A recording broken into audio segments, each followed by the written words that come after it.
அத்தியாயம் 6. பாபாஜி பட்டின் கிணறு. குருநாதர் மங்கள்வேடாவில் வாசம் செய்தபோது பாபாஜி பட் என்ற ஒரு அந்தரன் வீட்டில் சில நேரங்களில் 15 நாட்கள் முதல் 1 மாதம் வரை சென்று தங்குவார். அவ்வாறு ஒரு தடவை சுவாமிகள் அவரது வீட்டிற்கு சென்றபோது அந்தனர் வெளியே போயிருந்தார். அவரது மனைவியும் சுவாமிகள் மீது அளவில்லாத பக்தி கொண்டவராகையால் சுவாமிகளை வரவேற்று வீட்டினுள் அமரச் செய்தார். அப்போது சமர்த்தர் தனக்கு குடிக்க நீர் வேண்டும் என கேட்டார்.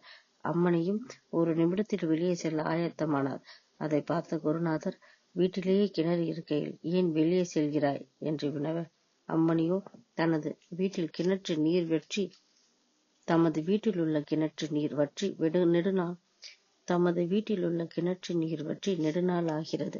ஆகவே வெளியிலிருந்து எடுத்து வந்து பயன்படுத்துவதாக பதிலளித்தார்.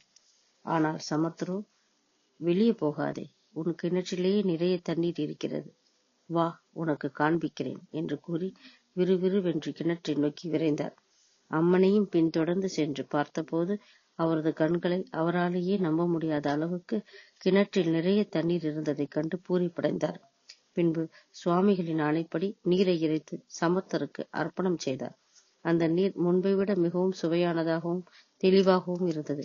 வெளியே சென்றிருந்த பாபாஜி பட் வீட்டிற்கு திரும்பியவுடன் நடந்ததை கேட்டறிந்து சுவாமி மகாராஜின் பாதங்களை நெடுஞ்சான்கிடையாக விழுந்து வணங்கி தமது நன்றியை தெரிவித்தார். இந்த விவரங்களை பாபாஜி பட் பின்னாளில் பண்டரிபுரம் சென்றிருந்த போது அனைவரிடம் கூறி மகிழ்ந்தார். குரு கடாட்சம் பரிபூர்ணம்.